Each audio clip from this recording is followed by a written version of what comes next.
یا علی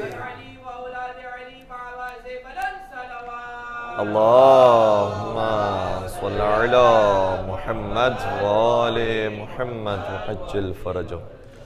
اعوذ باللہ من الشیطان الرجیم. بسم اللہ الرحمن الرحیم. الحمد للہ رب العالمین. الحمد للہ الذی هو الاول والآخر والظاہر والباطن وَلَهُ الْمُلْكُ وَلَهُ الْحَمْدُ يُحْيِي وَيُمِيتُ وَيُمِيتُ وَيُحْيِي وَهُوَ حَيٌّ لَا يَمُوتُ بِيَدِهِ الْخَيْرُ وَهُوَ عَلَى كُلِّ شَيْءٍ قَدِيرٌ.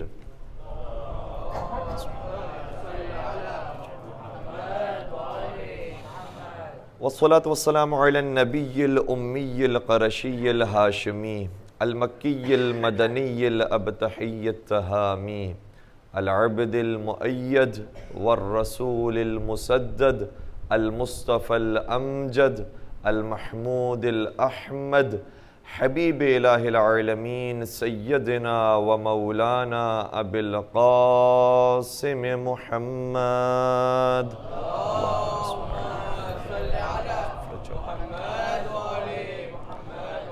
وعلى أهل بيته الطيبين الطاهرين المعصومين المظلومين الذين أذهب الله عنهم الرجس وطهرهم تطهيرا. اللهم صل ولعنة الله على أعدائهم أجمعين. أما بعد فقد قال الله تبارك وتعالى في محكم كتابه المجيد وفرقانه الحميد. بسم الله الرحمن الرحيم. يريدون ليطفئوا نور الله بأفواههم والله متم نوره ولو كره الكافرون. درود پڑھ دیجئے محمد و آل محمد.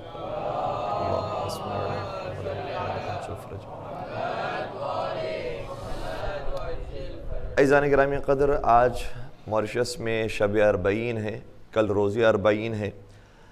جو شبوں کی مجالس ہے اس کی آخری مجلس آج منعقد ہوگی، اور کل کے دن انشاءاللہ 10 بجے بھی ایک مختصر سی مجلس ہے، اور اس کے بعد پھر نماز ظہرین کے بعد تفصیل کے ساتھ فضائل اور مصائب مولا امام حسین علیہ السلام کا ذکر کیا جائے گا. اربعین کی رات ہے، مولا امام حسین علیہ السلام کو یاد کرنے کی رات ہے.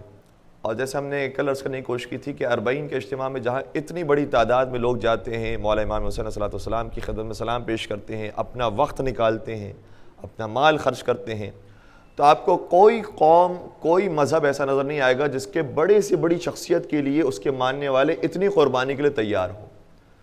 صرف امام حسین علیہ السلام کی ذات وہ ہے کہ جس کے اوپر قربان کرنے کے لیے ہم اور آپ تیار بیٹھے ہیں کہ کب مولا اشارہ فرمائیں. ہم اپنا وقت بھی دینے کے لیے تیار ہیں، اپنا مال بھی خرچ کرنے کے لیے تیار ہیں، اور خوشی محسوس کرتے ہیں کہ اپنا وقت دیں، اپنا مال خرچ کریں. اور وہ افراد کے جو خرچ کرتے رہتے ہیں انہیں اس بات کا اندازہ بھی ہے کہ مال کما کر انسان کو اتنی خوشی نہیں ہوتی جتنا اس راستے میں خرچ کر کے ہوتی. جو سکون خرچ کر کے حاصل ہوتا ہے وہ سکون مال کما کر حاصل نہیں ہوتا. اور روایت کا بھی ایک جملہ یہ ہے کہ قوت الاجساد الطعام وقوت الارواح الاطعام، کا جسم کی طاقت اس چیز کے اندر ہے کہ انسان کھانا کھائے، لیکن روح کی طاقت اور روح کا سکون اس چیز کے اندر ہے کہ کھانا کھلائے. تو جو کھلانے والے ہوتے ہیں انہیں اندازہ ہوتا ہے کہ کتنا سکون ملتا ہے ایک کام کرنے کے بعد. اور عراقی جو مومنین ہیں وہ تو ہمیں دکھائی دے رہے ہیں کہ ماشاءاللہ وہ جتنا کھلا رہے ہیں واقعاً ان کو کتنا سکون ہے، کتنے آرام کے ساتھ انہیں نیند آتی ہے، کتنی خوشی کے ساتھ وہ زندگی گزار رہے ہوتے ہیں، اس کا انسان تصور نہیں کر سکتا. اور یہ روایات کے اندر بطور خاص مفہوم بیان کیا گیا ہے. نبی اکرم حضرت محمد مصطفیٰ صلی اللہ علیہ وسلم کی خدمت میں ایک شخص آیا.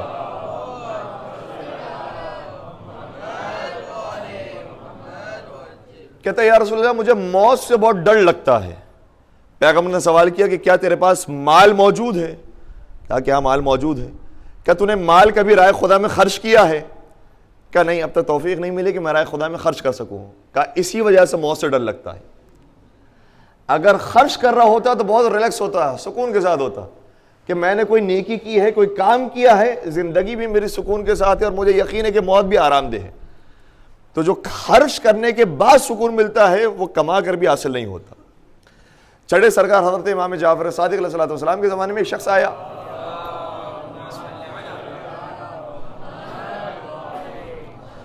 کہ فرزند رسول میں جب حج پر آتا ہوں، عمرے پر آتا ہوں تو مدینہ آپ کی زیارت کرنے کے لیے بھی آتا ہوں. مجھے شرم آتی ہے کہ جب میں مدینہ آتا ہوں تو میں آپ کا مہمان بنتا ہوں، آپ کو تکلیف ہوتی ہے، آپ کو زحمت ہوتی ہے. یہ کچھ رقم میں آپ کو دے رہا ہوں، ظاہراً 4000 دینار دیے تھے، 4000 سونے کے سکے، کہ یہ 4000 دینار میں آپ کو دے رہا ہوں اس لیے تاکہ آپ مدینے میں میرے لیے گھر کا انتظام کر لیں، تاکہ جب میں مدینہ آؤں تو میں اس گھر کے اندر رہوں، آپ کو پریشان نہ کروں. امام کے حوالے کیے، اور ظاہر سی بات ہے کہ مدینہ کا رہنے والا نہیں تھا، امام مدینہ کے تھے، اس لیے جو بہتر سے بہتر جگہ ہے وہ دیکھ سکتے ہیں. جیسے ہم بھی یہاں پر آئیں اور کسی کو پیسے دے کر جائیں تو وہ کوئی اچھا مکان ڈھونڈ کر رکھے گا. اگلے سال جب آیا امام کی خدمت میں تو امام سے کہا کہ مولا میں نے آپ سے پچھلے سال کہا تھا کہ میرے لیے گھر دیکھیے گا، آپ نے گھر دیکھا، گھر خرید لیا میرے لیے؟ کہا میں نے ایسا گھر تیرے لیے خریدا ہے کہ جس کے ایک پڑوس میں حسین ہے، دوسرے پڑوس میں امام حسن ہے، پیچھے رسول خدا ہے، آگے مولا علی ہیں، تو پنجتن پاک کے حصار کے اندر ہے اور تیرا گھر وہاں پر موجود ہے. کہ مولا یہ بتائیے گھر ہے کہاں پر؟ کہ یہ گھر اس دنیا میں نہیں ہے، یہ گھر جنت کے اندر ہے. اچھا یہ ہم تو سننے کے بعد سبحان اللہ کہیں گے، لیکن جس کے پیسے اس طرح سے خرچ ہو گئے ہیں اس کے ذہن میں سوال آیا، مولا میں نے تو آپ کو یہ پیسے دیے تھے تاکہ مدینہ میں میرے لیے مکان خریدیں، آپ نے ان پیسوں کو کیا کیا؟ کہا تو نے جو مجھے پیسے دیے تھے میں نے اس سے بہتر گھر تیرے لیے خرید لیا ہے جنت کے اندر، اور ان پیسوں سے میں نے امام حسن اور امام حسین کی اولاد کی کفالت کی. سادات پر یہ پیسے خرچ کیے ہیں، حسینی سادات پر، حسنی سادات پر یہ پیسے خرچ کیے ہیں. اور اگر تو چاہتا ہے کہ جنت میں تیرے لیے جو میں نے مکان خریدا ہے اس کا سند بھی میرے سے لینا چاہے تو میں سند تجھ کو لکھ کر دینے کے لیے تیار ہوں. اور تاریخ کے اندر آپ کو کوئی ایسی شخصیت نہیں مل سکتی جو اتنی ضمانت کے ساتھ بات کرنے والی ہو کہ جنت میں ہم نے جو تمہارے لیے گھر خریدا اس کی سند مجھ سے لے کر جاؤ. کوئی بڑے سے بڑا بھی یہ سند نہیں دے سکتا، کتنا ہی بڑا عالم ہو، کتنا ہی بڑا مفتی ہو، کتنا ہی بڑا امام ہو، سوائے اہل بیت کرام علیہ السلام کے کہ جو جوانان جنت کے سردار ہو. جو سردار جنا ہو وہ ایک کام کر سکتا ہے کہ جنت کی پراپرٹی دے رہا ہو اور سند کے ساتھ دے رہا ہو. اس نے کہا ٹھیک ہے مولا پھر آپ سند دے دیجیے، اور سند رکھ لی اس سے اپنے پاس. جب یہ اپنے وطن پہنچا تو کچھ ہی عرصے کے بعد اس کی طبیعت خراب ہوئی اور یہ بیمار ہوا، یہاں تک کہ اس دنیا سے رخصت ہو گیا. جاتے جاتے وصیت یہ کی تھی کہ جو سند مجھے امام صادق نے دی ہے وہ بھی میرے ساتھ قبر میں دفن کرنا، تاکہ جب میں قبر سے اٹھوں تو یہ سند لے کر اٹھوں کہ ہے میری جنت کے اندر پراپرٹی. اس کے ورثاء کہتے ہیں کہ جب ہم نے اسے دفن کیا، ابھی دفنایا تھا، ہم واپس لوٹے نہیں تھے کہ سند سے باہر کہ قبر سے باہر یہ دوبارہ سند آئی، اور اس سند پر جہاں امام صادق علیہ السلام کی سگنیچر موجود تھی اور ان کی بات موجود تھی، اس کے نیچے لکھا ہوا تھا اب کہ میرے مولا جعفر ابن محمد صادق نے سچ کہا تھا.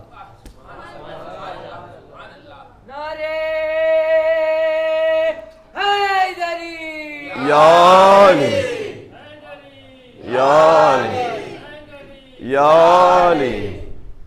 تو خرچ کر کے جو سکون ملتا ہے وہ کما کر واقع نصیب نہیں ہوتا ہے. کماتا رہتا ہے انسان، اسٹرانگ ہوتا رہتا ہے، مضبوط ہوتا رہتا ہے، لیکن پھر بھی ایک عجیب سی نامعلوم سی کوئی نہ کوئی پریشانی ہوتی ہے. جہاں خرچ کیا سکون ہمیں آ گیا انسان، اور پھر امام حسین کے راستے میں خرچ ہو جائے، اس سے کوئی عظیم راستہ نہیں ہے. ایک ایک درہم اور دینار جو خرچ کیا جاتا ہے، روایات کے اندر جو جملے موجود ہیں، 1 لاکھ درہم، 1 لاکھ دینار امام حسین علیہ السلام اس کو قیامت کے میدان میں واپس کریں گے. اتنا ثواب بیان کیا گیا ہے.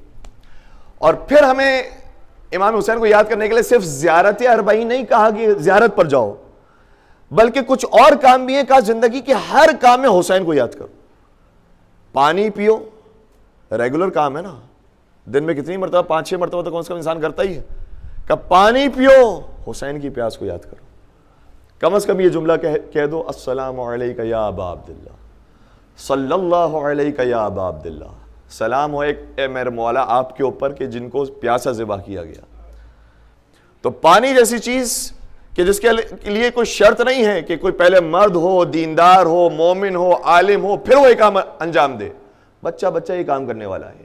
بچوں کو تربیت کے اندر لے کر آ جائے کہ چلے سارا سال نہ صحیح یاد نہیں رہتا ہے، 40 کا دن آ گیا ہے، اب کم از کم آج اور کل پانی پئیں تو ایک مرتبہ سلام پیش کر کے پانی پئیں. صلی اللہ علیہ یا ابا عبداللہ، مولا آپ کو پیاسا ذبح کیا گیا، مولا آپ کی بچیوں کو پیاسا رکھا گیا، مولا میں پانی پی رہا ہوں، یہ صدقہ ہے آپ کا، میں طاقت حاصل کر رہا ہوں، اس طاقت کو آپ کے راستے پر خرچ کرنے کی کوشش کروں گا۔ پھر اسی طریقے سے یہاں پر الحمدللہ بہت سارے مومن ایسے ہیں کہ جو سیاہ لباس کے اندر آئے ہوئے ہیں۔ یہ سیاہ لباس خود علامت ہے کہ ہم عزاداری امام حسین علیہ السلام منا رہے ہیں۔ تو لباس کے ساتھ جوڑ دیا گیا عزاداری کو، پانی کے ساتھ جوڑ دیا گیا عزاداری کو، حتیٰ نماز کے ساتھ جوڑ دیا گیا عزاداری کو، کہ جب سجدہ کرو تو خاک شفا پر سجدہ کرو۔ کیا ہی بہتر ہے کہ انسان خاک کربلا پر سجدہ کرے۔ اور یہ سجدہ ایسا ہے کہ روایات کے مطابق بہت ساری نمازیں ایسی ہیں کہ جو آسمان تک نہیں پہنچتی، لیکن جو سجدہ خاک شفا پر ہوتا ہے آسمان کے سارے حجابات کو پھاڑ کر یہ سجدہ عرش الہی تک پہنچتا ہے۔ سجدے کے اندر یہ بہت طاقت ہے جو خاک شفا کے اوپر ہو۔ ایک مشہور شعر ہے فارسی زبان کا، جو عام طور پر مصائب جب پڑھنے والے ہوتے ہیں تو مصائب کا آغاز اس شعر سے کرتے ہیں۔ وہ شعر یہ ہے کہ اے خاک کربلا یہ تو مہر نماز من، اے خاک کربلا یہ تو مہر نماز من، آن مہرہ بے ملک سلیمان نمی دہم۔ بڑا خوبصورت شعر ہے، کہا کہ اے مولا حسین، جو آپ کے قبر کی خاک ہے وہ میری نماز کے سجدوں کا مہر ہے۔ جو نماز کا سب سے عروج ہے وہ آپ کی خاک کربلا ہے، وہ آپ کی خاک قبر امام حسین ہے۔ اور پھر آگے شاعر یہ کہتا ہے کہ اس خاک کو اور اس سجدگاہ کو اگر سلیمان علیہ السلام اپنی ساری ملکیت بھی دینا چاہیں تو میں ملکیت کے بدلے اس خاک کو ان کے حوالے نہیں کروں گا۔ آن مہرہ بے ملک سلیمان ہم نے مدہم، نہیں چاہیے۔ جب یہ شعر ایک شاعر نے پڑھا تھا ایک مجلس کے اندر، اس کے اندر ایک مجتہد بھی موجود تھے، اور مصائب کا آغاز ہو جاتا ہے تو رونے لگتے ہیں لوگ۔ وہ مجتہد روتے روتے انہوں نے کہا کہ اس شعر کو صحیح کرو، اس شعر کی اصلاح کرو، اور پھر اس سے کہا کہ دوبارہ یہ شعر پڑھو۔ اس سے شعر دوبارہ پڑھا، اے خاک کربلا یہ من مہرے، اے خاک کربلا یہ تو مہر نماز من۔ کہ یہ شعر نہ کہو اے خاک کربلا، اے آپ کی خاک یہ میری نماز کا مہر ہوتی ہے، یہ نہ کہو، بلکہ یہ کہو اے خاک کربلا یہ تو اصل نماز من۔ اے مولا آپ کی خاک کربلا صرف میری نماز کا مہر نہیں ہے، اصل نماز ہی آپ کی خاک ہے۔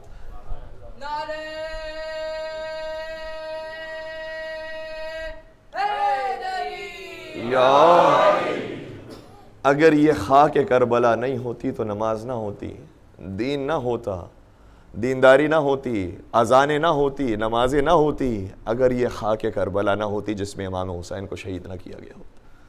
تو ہر چیز کو ساتھ جوڑ دیا گیا ہے امام حسین علیہ السلام کو۔ یاد کرو بار بار امام حسین علیہ السلام کو، خوشی کے موقع پر یاد کرو، غم کے موقع پر یاد کرو۔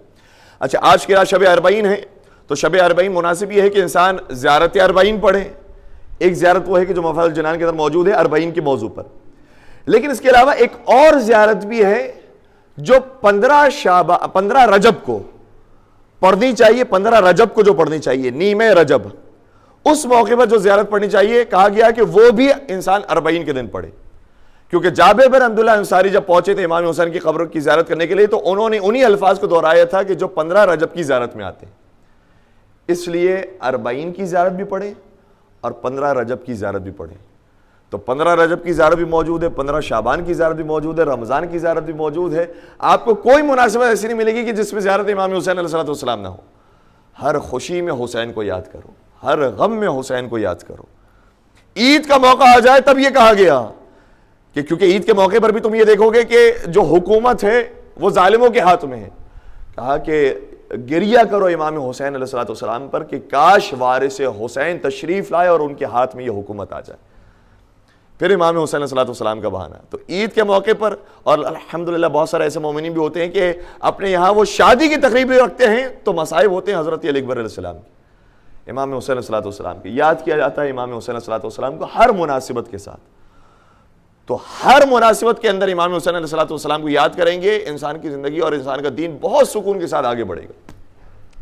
ایک شخص ایران سے اسے سفر کیا، مختلف شہروں کا سفر کرتے کرتے وہ رشیا پہنچا۔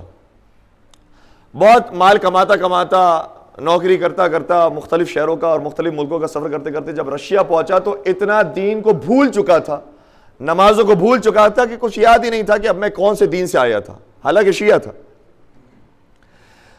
جب رشیا پہنچا تو وہاں پر شادی کر لی، جب شادی کی تب بھی دین یاد نہیں رہا، جس سے شادی کی وہ عیسائی تھی، عیسائی سے شادی بھی کر لی، زندگی آگے بڑھنے لگی۔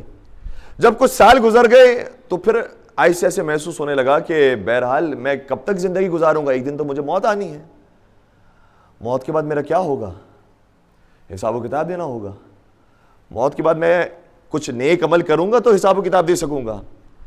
تو دوبارہ سے اپنے آپ کو ریوائز کرنے کی کوشش کی کہ مجھ سے جو غلطیاں ہوئی تھی اب میں صحیح طریقے سے توبہ کروں، استغفار کروں اور پھر صحیح راستے پر آؤں۔ کہتا ہے کہ جب میں نے صحیح راستے پر آنے کی کوشش کی تو مجھے دین میں سے کچھ یاد نہیں آیا، نہ اب نماز یاد آ رہی تھی کہ نماز کیسے پڑھتے ہیں، اذان کیسے دیتے ہیں، اقامت کیسے دیتے ہیں، خدا کو یاد کیسے کرتے ہیں، دعا کیسے مانگتے ہیں، کچھ یاد ہی نہیں آ رہا دین میں سے۔ کہ میں نے بہت ذہن لڑانے کی کوشش کی کہ مجھے کچھ یاد آنا شروع ہو جائے تاکہ میں دین پر عمل کرنا شروع کروں، کچھ یاد ہی نہیں آ رہا تھا۔ سوچتے سوچتے اگر کوئی چیز یاد آئی تو نام حسین یاد آیا، حسین کا نام یاد آ گیا، اور حسین کا نام یاد آیا تو ہر چیز ایسے ایسے یاد آنے لگی۔ اے حسین، کربلا میں آپ نے نماز بھی قائم کی، کربلا میں آپ نے اپنے جوان کو بھی قربان کیا، کربلا میں آپ نے اذان بھی دلوائی تھی، کربلا کی زمین بھی آپ نے خریدی تھی، ساری باتیں ایسے ایسے مولا حسین کے نام سے یاد آنے لگی۔ کہ جیسے نام حسین سے ساری چیزیں یاد آنے لگی بہت رونا آیا، گریا کرنے لگا، رونے لگا اور یاد کرنے لگا میرے مولا نے کتنی قربانیاں دی تھی، میں کہاں پر ہوں، کیسے میں پہنچوں گا امام حسین صلی اللہ علیہ وسلم۔ لیکن پھر یاد آیا ہوگا کہ کربلائی میں ایک ہور بھی آیا تھا جس سے سچی توبہ کی تھی تو حسین نے اسے بھی گلے لگا لیا تھا۔ اے مولا، میں ہور بننے کے لیے آیا ہوں، میں سارے کاموں سے توبہ کرتا ہوں، میں نے سارے کام چھوڑ دیے، جو شراب تھی، جو حرام کام تھے سب چھوڑ دیے، مولا مجھے کسی طریقے سے حسینی بنا لے، کسی طریقے سے جنتی بنا لے۔ کہ جیسے جیسے میں مولا حسین کو یاد کرتا جاتا تھا روتا جاتا تھا۔ اس رونے کی کیفیت میں اچانک میری بیوی نے دروازہ کھول دیا اور کمرے کے اندر داخل ہوئی تو دیکھا کہ میں رو رہا ہوں، اور ایسے رونے کی کیفیت تھی کہ جو کبھی پہلے ایسی نہیں ہوتی تھی۔ کہا کہ کیا ہو گیا تجھے؟ کہا بس میں بدل گیا ہوں، اب میں وہ پہلے والا انسان نہیں رہا، اب میں مولا امام حسین علیہ السلام کے راستے پر چلنا چاہتا ہوں، میں پرانا دیندار بننا چاہتا ہوں، میں پرانے دین کی شریعت کی باتوں پر عمل کرنا چاہتا ہوں۔ اور پھر اس کو امام حسین بھی یاد دلایا، امام حسین کے بارے میں بتانا شروع کیا۔ عیسائی تھی، وہ تو نہیں جانتی تھی، کہا ایک حسین تھا جو ہمارے آخری رسول کا فرزند ہے، ان کے یہ فضائل تھے، یہ مناقب تھے، اتنی شان و شوکت والے تھے، لیکن ایسے امتی آئے، انہوں نے ان سے بیعت طلب کی، یہ پورا واقعہ ان کو بیان کیا، اپنا مدینہ چھوڑا، کربلا پہنچے، کوئی ساتھ دینے والا نہیں تھا، اپنے جانثار، اپنے اولاد، اپنی بہنیں یہ ساری موجود تھی، ان سب کو قربان کر دیا نام خدا پر۔ کہ وہ یہ میری باتیں سن کر وہ بھی رونے لگی۔ حسین کے نام میں اتنی تاثیر موجود ہے، کسی خاص دین کا ہونا ضروری نہیں ہے۔ وہ بھی رونے لگی اور روتے روتے کہتی ہے جس حسین کو تو مانتا ہے میں بھی اب اس سے اسی حسین کو مانتی ہوں۔ دونوں نے ارادہ کر لیا مولا حسین کے راستے پر چلنا ہے، لیکن وہ کہتا ہے کہ میں نے خاندان میں کسی کو نہیں بتایا تھا، سارے خاندان والے عیسائی تھے، ان کو بتائیں گے تو پریشانی ہو جائے گی، وہ ہمارے لیے پریشر کریٹ کریں گے، مصیبتیں کھڑی کریں گے، تو ہم نے ابھی کسی کو بتایا نہیں تھا۔ کہ کچھ عرصہ گزرا تو میری بیوی بیمار ہوئی، اور ایسی بیمار ہوئی کہ اس کو موت آ گئی۔ جب مر گئی تو سارے خاندان والے تو عیسائی تھے، انہوں نے عیسائیوں کے طریقے سے اس کو غسل و کفن دیا، عیسائیوں کے قبرستان میں جا کر دفنا دیا۔ اب شوہر بہت رو رہا کہ میں نے اسے حسینی بنا دیا تھا، شیعہ بنا دیا تھا، محب اہل بیت بنا دیا تھا، لیکن میں اتنا بے بس ہوں، یہ نہیں کہہ سکا کہ یہ امام حسین کی ماننے والی مسلمان ہے، اسے مسلمان کے قبرستان میں دفن کرو، یہ سب میرے پیچھے پڑ جائیں گے، اس لیے اتنی ضرورت نہیں ہوئی۔ لیکن بیوی نے مرتے مرتے کہا تھا مجھے دفنانا تو امام حسین علیہ السلام کی جانثاروں کے ساتھ دفنانا، مسلمانوں کے قبرستان میں دفنانا۔ اب یہ بیوی کی بات پر بھی عمل نہیں کر سکا کہ جب یہ سب دفنا کر چلے گئے، رات کی تاریکی میں دوبارہ قبرستان میں گیا کہ قبر کھودوں اور اپنی بیوی کی میت نکالوں اور فوراً سے فلائٹ کروں اور فلائٹ کرنے کے بعد کربلا چلے جاؤں, خود بھی کربلا, بیوی کو بھی کی بھی میت کو کربلا لے کے چلے جاؤں, کسی کو پتہ ہی نہیں چلے گا, ساری پریشانی ختم ہو جائے گی, میں کربلا جاؤں گا اور کربلا ہی میں رہوں گا. ارادہ کیا, رات میں پہنچا قبرستان میں اس مقام پر جہاں پر بیوی کو دفنایا تھا, وہاں کھودنا شروع کیا. کھدائی کی لیکن کوئی میت نہیں ملی. آس پاس دوسری جگہ کھدائی کرنا شروع کی, بیوی کا تابوت نہیں ملا. بڑا پریشان ہو, جتنا کوشش کر سکتا تھا رات بھر ساری کوشش کر کے دیکھ لیا, لیکن بیوی کا تابوت نہیں ملا. اس نے ٹکٹ کروائی ہوئی تھی اپنی کربلا کی, لہٰذا یہ ٹکٹ پکڑ کر پلین پکڑ کر پہنچ گیا کربلا, اور جتنی اپنی جائیداد لے کر جا سکتا تھا, جتنے ڈالرز, یورو یا جو بھی کرنسیز ہو, وہ ساری لے کر پہنچ گیا کربلا. کیا جب کربلا پہنچا اور وہاں سے مولا امام حسین کے حرم کا رخ کیا, تو مولا امام حسین کے حرم میں پہنچا نہیں تھا کہ وہاں کے خادمین نے آ کر مجھ سے پوچھا کہ کیا تمہاری بیوی اس نام کی ہے؟ کہا کہ ہاں میری بیوی کا یہی نام ہے. آپ کو کیا کام ہے, آپ کو کیسے پتہ چلا؟ کہا کہ اس نام کی خاتون امام حسین نے فرمایا ہے کہ ہمارے قبرستان میں دفنائی جائے, اور ہم اس قبر کو جانتے ہیں جہاں پر اس نام کی عورت دفن ہے. جاؤ جا کر دیکھو کہ تمہاری بیوی ہے, تمہاری بیوی کا نام ہے یا کسی اور کا نام ہے. کیا میں نے جا کر دیکھا تو وادی حسین میں میری بیوی کی قبر موجود تھی.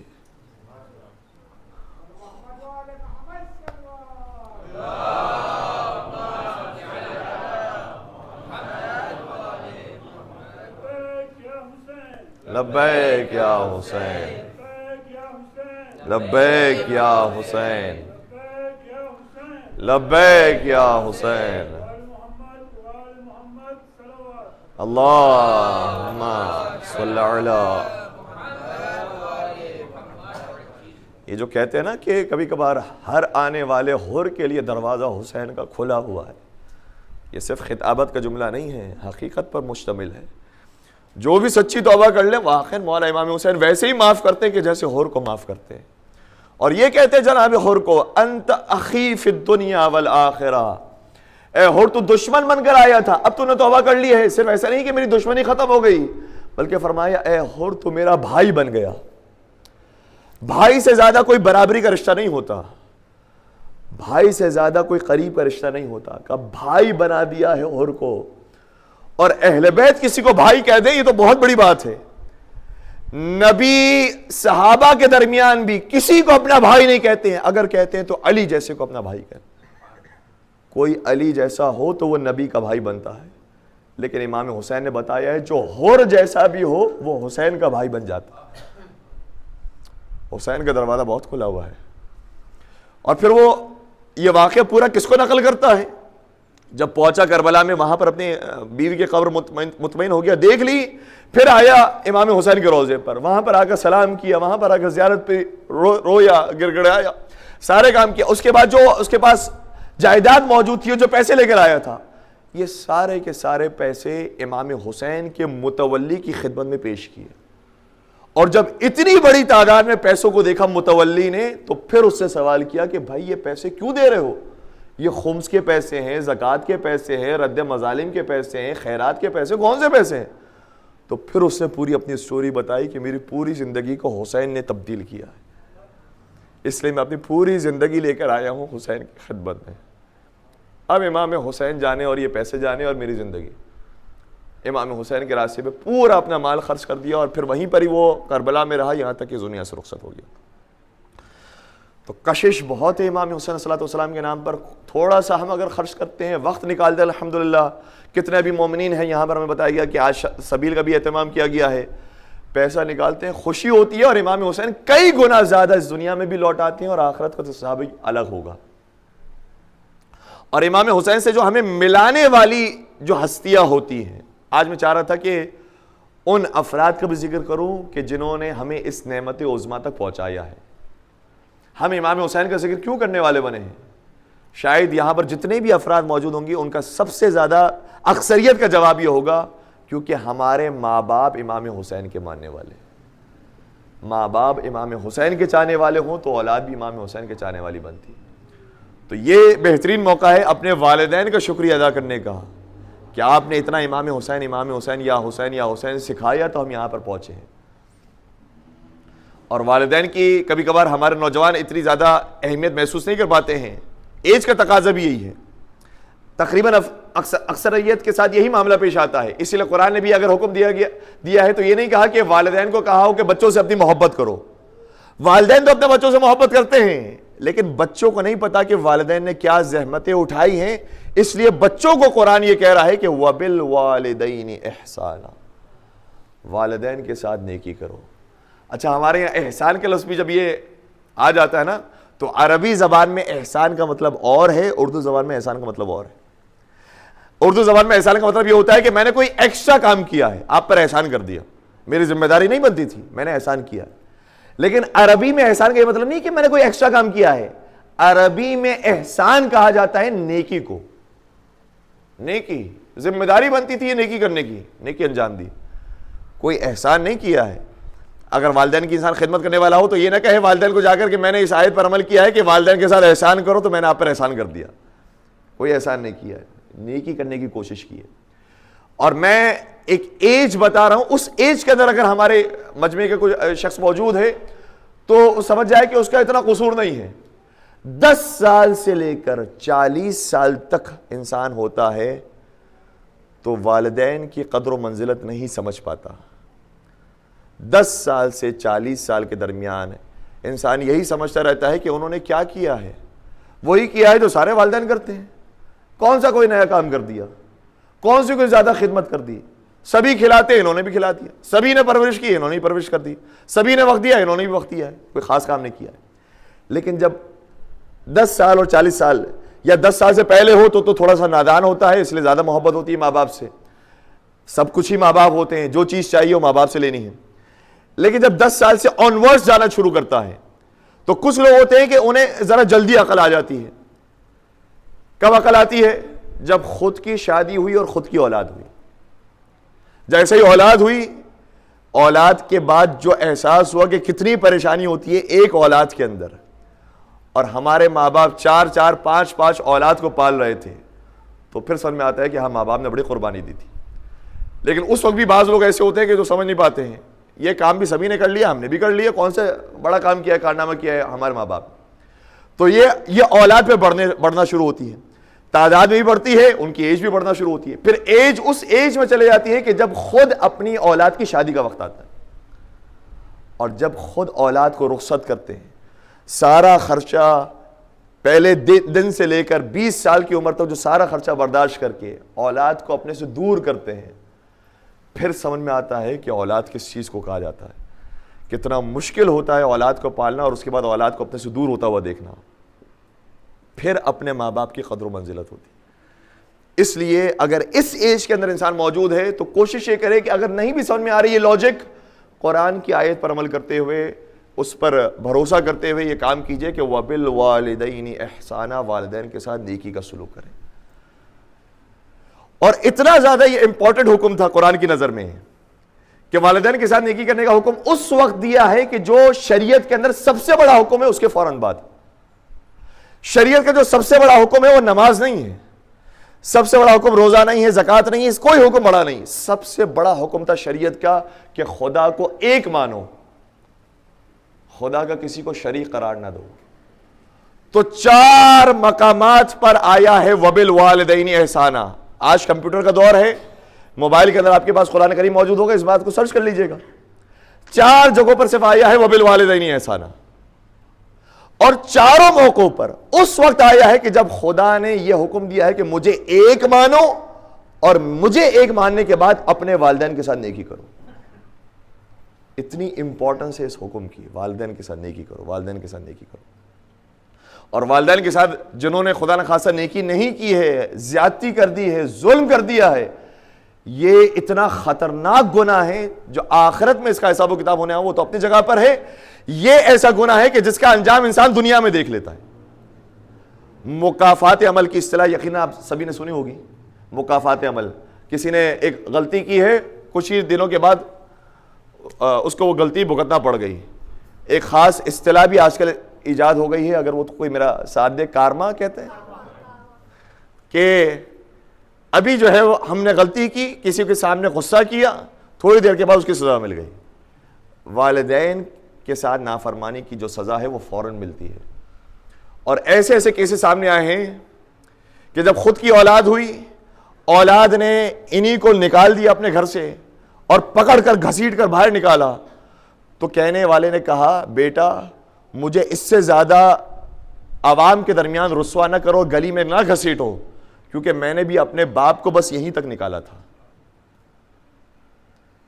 اتنا ایگزیکٹ مکافات عمل انسان دیکھتا ہے اور سزا دیکھتا ہے اگر والدین کے ساتھ نافرمانی کی. اور بہت زیادہ بندشیں ہو جاتی ہیں انسان کے معاملات کے اندر. ایک شخص تھا کہ جو آیا ایک عالم دین کے پاس, سے کہا کہ میرے رزق کا بڑا مسئلہ ہے, میں جس میں بھی ہاتھ ڈالتا ہوں ایسا میرا ہاتھ ہے کہ پانی میں ہاتھ ڈالوں تو پانی خشک ہو جائے. ایک اچھا خاصا بزنس ہو, میں اس میں ہاتھ ڈالوں گا وہ بزنس خراب ہو جائے گا. جیسے واقعی میرے اوپر کچھ ہو گیا ہے, اب میرا مسئلے کا حل بتائیے. سب سے پہلا سوال عالم دین نے یہ کیا, یہ بتاؤ کہ حقوق العباد میں کہیں تم نے کوتاہی تو نہیں کی ہے؟ کسی کا مال تو نہیں چوری کیا تھا؟ کسی کو بلا وجہ مارا تو نہیں تھا؟ کسی کو بلا وجہ برا بلا تو نہیں کہا تھا؟ پہلے یہ یاد کرو. اس سے کہا نہیں میں تو ایک اچھا سا شریف سا انسان ہوں, میں نے تو کبھی کسی کو نہیں مارا, کسی کو برا بلا بھی نہیں کہا. کہ پھر یہ بتاؤ کہ تمہارے والدین کے ساتھ کیسے ریلیشن ہے؟ کہا کہ ٹھیک ہے ریلیشن, جیسے ہر ایک کے ہوتے ہیں ویسے میرے بھی ریلیشن ہے. کیا تمہارا یہ جملہ بتا رہا ہے کہ بہت اچھے نہیں ہیں؟ کہا کہ ہاں تھوڑی سی جو ہے وہ پریشانی ہوئی ہے, ایک مرتبہ والدہ کے ساتھ جو ہے وہ تھوڑی سی ناراضگی ہو گئی تھی, لیکن وہ اتنی کوئی بڑی جنگ اور بڑی لڑائی نہیں ہوئی. کہا کہ کیا ہوا؟ کہا ہوا یہ کہ میں گھر کے اندر موجود تھا, ساس بہو کے جھگڑے شروع ہو گئے. میری بیوی کہہ رہی تھی کہ فلاں کام میں نے اس وجہ سے کیا ہے, ساس کہہ رہی تھی جو تم نے کیا ہے غلط کیا ہے. وہ جواب دے رہی تھی, سامنے سے ماں کہہ رہی تھی یہ غلط کیا ہے. آپس میں بحث ہو رہی تھی, اور میں نے اس بحث اور گفتگو کے درمیان محسوس یہ کیا کہ میری بیوی صحیح کہہ رہی ہے. ماں بلا وجہ ان کو پریشان کر رہی ہے, بلا وجہ گیر دے رہی ہے. تو میں نے اپنی والدہ سے کہا کہ ماں میری بیوی صحیح کہہ رہی ہے, خاموش ہو جائیں, صحیح کہہ رہی ہے میری بیوی. کہا میرا یہ کہنا تھا کہ خاموش ہو جائیں, واقعی وہ خاموش ہو گئی. اور یہ بڑی خطرناک بات ہوتی ہے. جن افراد کی شادی ہو چکی ہے ان کا مشورہ یہ ہے کہ اگر پولیٹیشین ہیں, آپ پولیٹکس جانتے ہیں, ڈپلومیسی جانتے ہیں, تو پھر انجام دیجئے. اگر نہیں جانتے ہیں تو خاموش رہیے, ان بحثوں میں نہ پڑیے. یہ بحثیں ہوتے رہیں گی, حل ہوتے رہیں گی. انسان اگر ان بحث میں کود جاتا ہے تو اپنی مٹی خراب کرتا ہے. اس لیے اگر بیلنس کرنا آتا ہے تو بہت اچھی بات ہے, بیلنس کریں, دونوں کو خوش رکھ سکتے ہیں تو بہت اچھی بات ہے, خوش رکھیں. لیکن اگر نہیں آتا بیلنس کرنے تو بہتر یہ ہے کہ آپ خود سائیڈ لائن ہو جائے. اگر بیلنس کرنے نہیں آتا ہے, اچھا بولنے نہیں آتا ہے تو خود بیک ہو جائیے. یہ آپس میں خود گفتگو کریں گے, خود مسئلے کو حل کریں گے. ورنہ اگر کسی کو بھی ناراض کیا, صرف ماں کی بات نہیں ہے, اگر بیوی کو بھی ناراض کیا, کچھ ایسے افراد ہوتے ہیں کہ جن کا حق بنتا ہے ہماری گردن پر, اولاد کا حق ہے ہماری گردن پر, بیوی کا حق ہے ہماری گردن پر, ماں باپ کا حق ہے ہماری گردن پر, جو قریبی رشتہ دار ہیں ان کا حق ہے ہماری گردن پر. کوئی ایسا کام کر دیا جس سے ہمارے قریبی رشتہ دار ناراض ہو جائے تو دنیا کے اندر بھی مسائل پیش آتے ہیں, اور آخرت کا مسئلہ تو اپنے مقام پر ہے. تو کہا کہ میں نے تو صرف یہ کہا تھا کہ ماں وہ صحیح تو کہہ رہی ہے بیچاری, آپ خاموش ہو جائیں, آپ تھوڑا سا نرمی سے کام کریں. کہا بس وہ میری ماں خاموش ہو گئی, برا لگ گیا اس کو جملہ. اور میں کچھ دیر کے بعد گیا اپنی ماں کو منانے کے لیے. میں نے کہا کہ سوری, میں نے غلط کہہ دیا. تو میری ماں نے یوں سر ہلا کر کہا کہ ٹھیک ہے جاؤ. بس مسئلہ حل ہو گیا تھا. اس عالم دین نے جب پورا واقعہ سنا کہا کہ مسئلہ حل نہیں ہوا ہے. اگر اس نے یہ کہا ہے کہ ٹھیک ہے جاؤ, تو اس کا مطلب یہ کہ دل میں ابھی بھی اس کے تم سے تھوڑی سی نفرت موجود ہے. اس کو اچھے طریقے سے مناؤ کہ وہ واقعا تمہارے لیے دعا کرے, پیار کرے, گلے سے لگائے, تو پھر تمہارا مسئلہ حل ہو سکتا. اس نے کہا مجبوری ہے, مرتا کیا نہ کرتا, اپنا کاروبار بھی آگے بڑھانا تھا. اس عارف کے پاس بھی چلا گیا تھا, اس سے یہی مشورہ دیا. گھر پہنچا, اور گھر پہنچنے کے بعد فوراً سے اپنی ماں کے پاس گیا اور ماں کے ہاتھوں کو چومنا شروع کیا, ماں کے پیروں کو چومنا شروع کیا. یہ آیا ہے روایات کے اندر. بس اوقات لوگ یہ سمجھتے ہیں کلچر کا حصہ, کلچر کا حصہ نہیں ہے, روایت کے اندر آیا ہے. پیروں کو چومنے کا ثواب ہے, ہاتھوں کو چومنے کا ثواب ہے, گلے لگانے کا ثواب ہے, میٹھے بولنے کا ثواب ہے. اور بولتے بولتے کہا کہ ماں مجھے نہیں بولنا چاہیے تھا, میری غلطی ہے, آپ کا دل ٹوٹا ہے, میں بہت معذرت چاہتا ہوں, مجھے ایسا نہیں کرنا چاہیے تھا, غلطی میری تھی, میں نے غلط کیا. تو پھر ماں کے چہرے پر مسکراہٹ آئی, اور پھر اس نے سینے سے لگایا, اور پھر معاف کر دیا، اور پھر کہتا ہے کہ میرے کاروبار میں ایسی چمک پیدا ہوئی ہے کہ جو اس سے پہلے کبھی نہیں دیکھی تھی، اور آہستہ سے رزق و روزی کے دروازے کھلنے لگے۔ تو ماں باپ کی نافرمانی نسبی کہ انسان کو آخرت میں تباہ و برباد کر دیتی ہے، دنیا کے اندر بھی انسان کو تباہ و برباد کرتی ہے۔ اور جن کے والدین زندہ ہیں، حیات ہیں، وہ تو خود اپنے والدین کے ہاتھ پیر کو چوم سکتے ہیں، ان کو خوش کر سکتے ہیں، ان کو راضی کر سکتے ہیں۔ جن کے والدین اس دنیا سے چلے گئے ہیں، ان کی ذمہ داری بنتی ہے کہ وہ قبر پر جائیں، ان کے لیے فاتحہ پڑھیں، ان کے لیے سورہ یاسین پڑھیں، آیت الکرسی پڑھیں، دعا کریں ان کے لیے۔ اور اتنا زیادہ آیا ہے روایات کے اندر کہ جو قبر کے مردے ہیں وہ دیکھ رہے ہوتے ہیں ہماری آہٹ کو، قریب آتے ہیں تو ان کا دل خوش ہو جاتا ہے، دور جاتے ہیں تو یہ ناراض ہو جاتے ہیں اور گھبرا جاتے ہیں، اور تعلق موجود ہے ہماری دنیا کا اس دنیا کے ساتھ، لنک موجود ہے۔ چھٹے امام امام جعفر صادق علیہ الصلوۃ والسلام ارشاد فرماتے ہیں،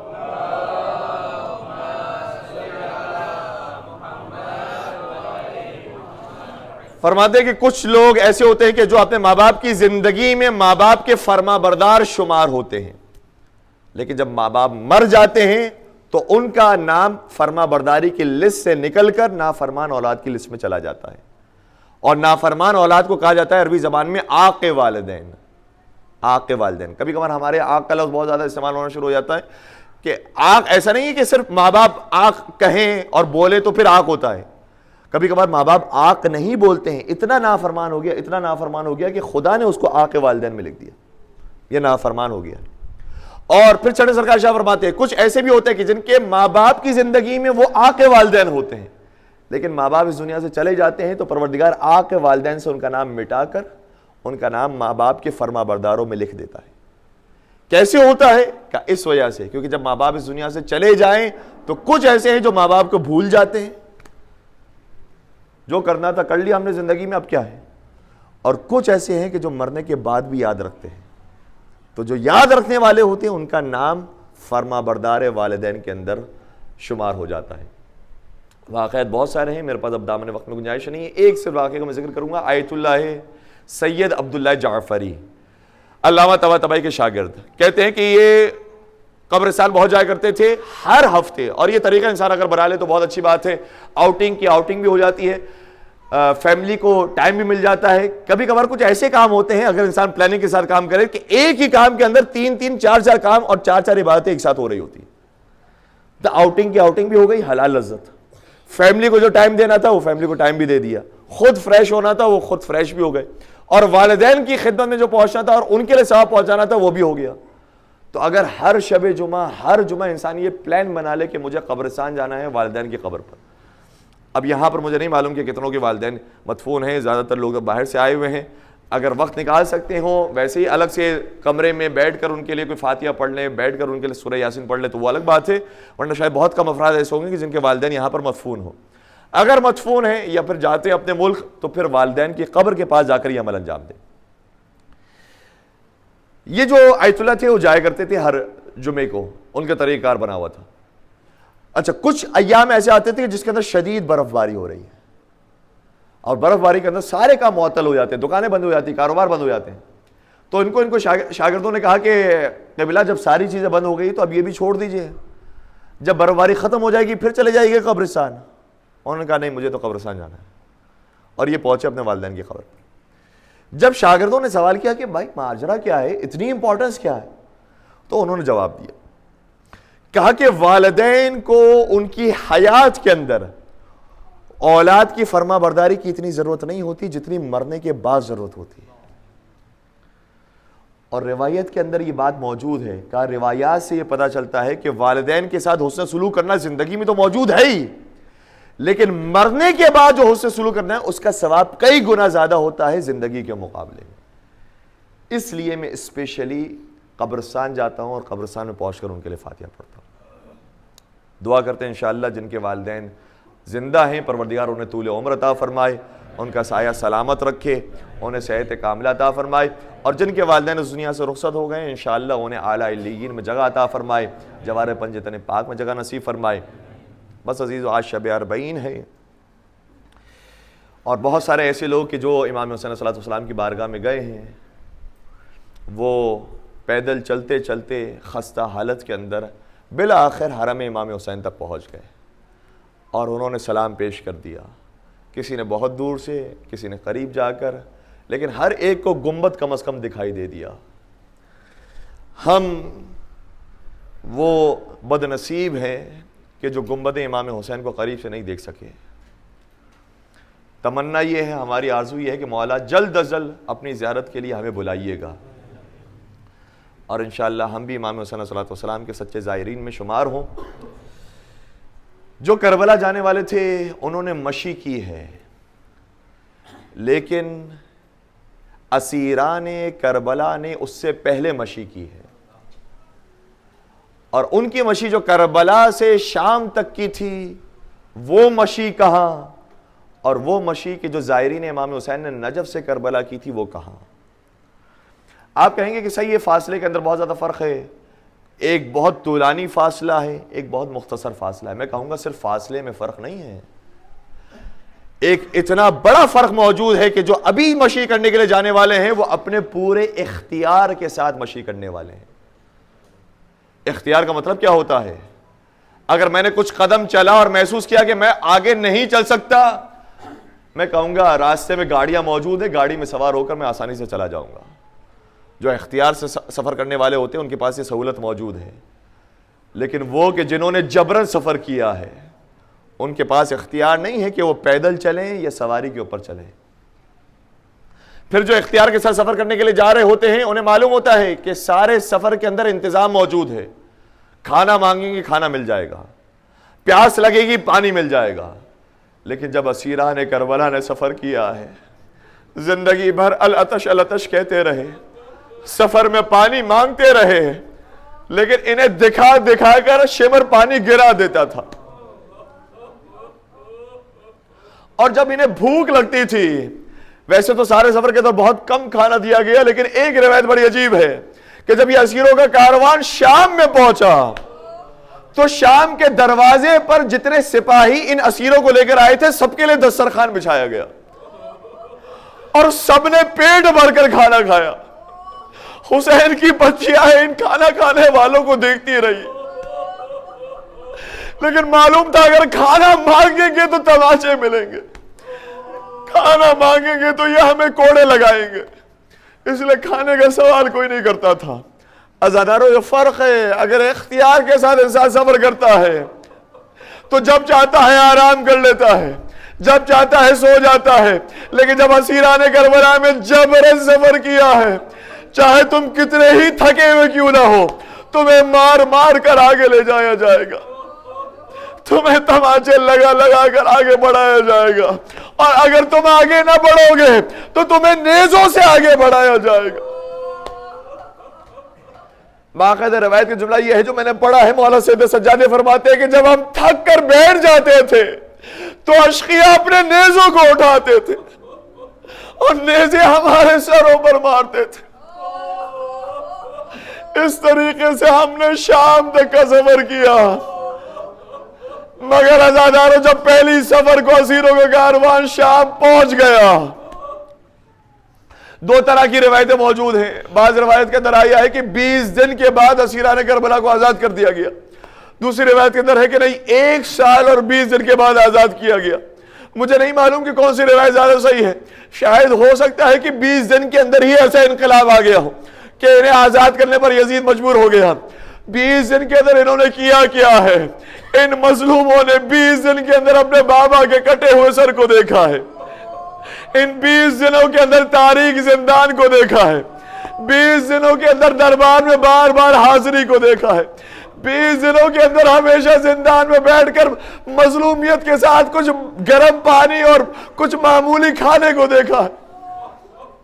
ہاں دادارو، پھر ان 20 دنوں کے بعد ایک وقت وہ آیا جو امانت مولا حسین نے بی بی کے سپرد کی تھی.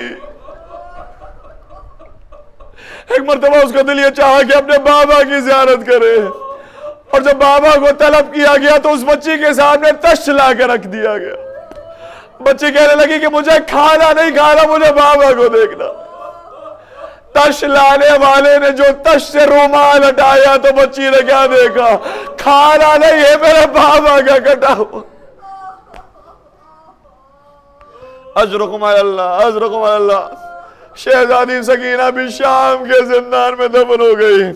عزادار ساری مظلومیتوں کو شام والے بخوبی دیکھ رہے تھے، اور جب انہیں پتہ چلنا شروع ہوا یہی آل محمد ہے، یہی اہل بیت رسول ہے، آہستہ آہستہ شام میں انقلاب آنا شروع ہوا۔ کہا ہم رسول کے خاندان کو ایسے نہیں دیکھ سکتے، رسول کے خاندان پر اتنا ظلم برداشت نہیں کر سکتے۔ یزید کو خطرہ محسوس ہونا شروع ہوا۔ ایک مرتبہ سید سجاد کو بلایا، اور یہ خطرہ اس کے دادا کو بھی ایک مرتبہ محسوس ہوا تھا، اسی لیے تو اس نے کلمہ اسلام کو پڑھا تھا، ورنہ وہ بھی کبھی کلمہ اسلام پڑھنے والا نہ تھا۔ یزید بھی مجبور ہو کر سید سجاد کو بلاتا ہے۔ بلایا سید سجاد کو، کہتا ہے سید سجاد ہم آپ کو رہا کرنا چاہتے ہیں، ہم آپ کو آزاد کرنا چاہتے ہیں، آئیے میرے ساتھ، آ کر میرے ساتھ بیٹھ جائیے۔ سنیں گے سید سجاد نے کیا کہا؟ کہا ہے یزید میں اس تخت پر نہیں بیٹھ سکتا جس تخت پر میرے بابا کا سر لا کر۔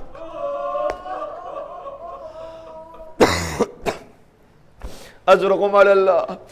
عزاداروں بھرپور طریقے سے آج رونا ہے، شب 40 ہے، بیویوں کو پرزہ پیش کرنا ہے، محسوس ہو کہ آج آزادی سے آج رونا نصیب ہو رہا ہے۔ مولا سید سجاد نے کہا یزید میں وہاں تو نہیں بیٹھ سکتا، تو جو کہنا چاہتا ہے وہ کہے۔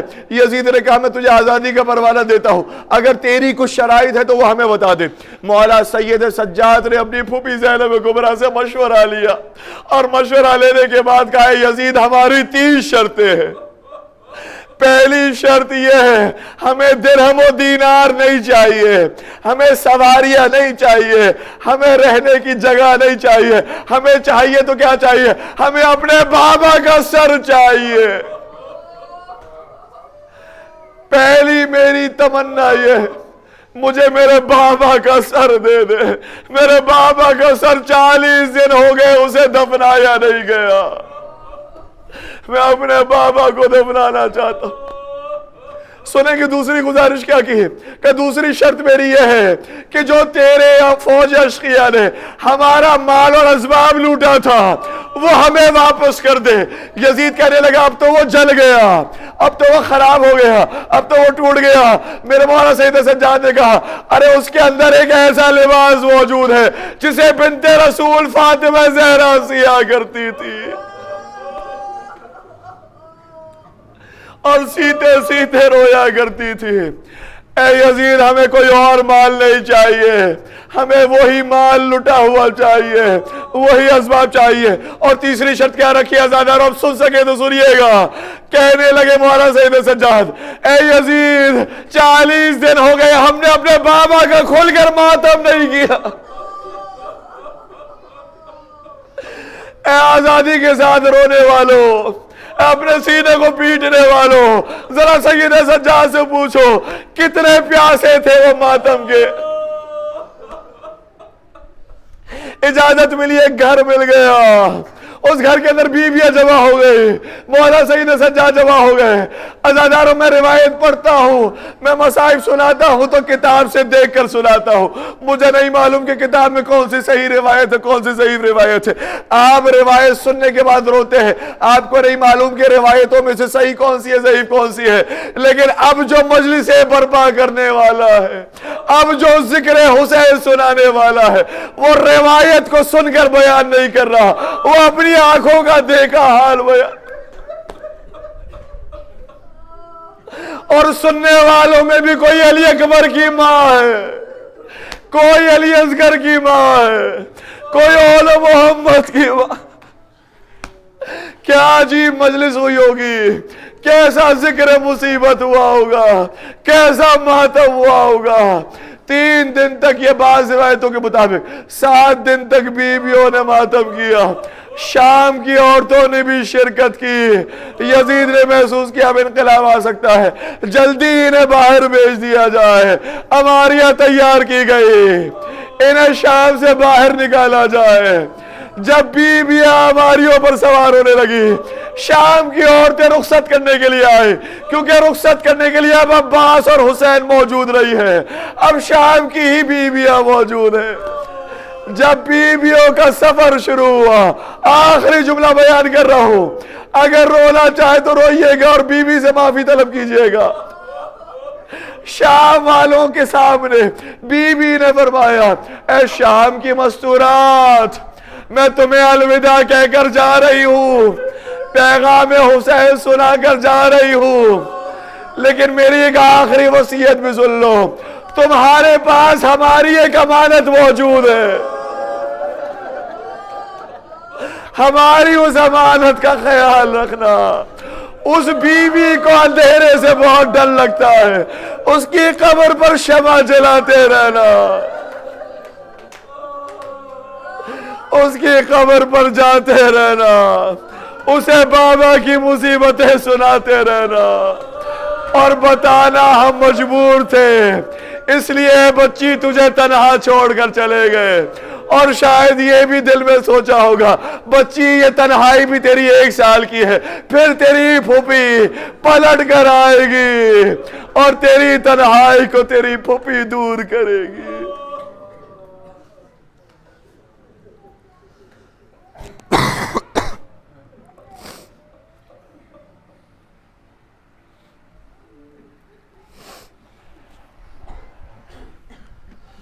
الا ولعنۃ اللہ علی القوم الظالمین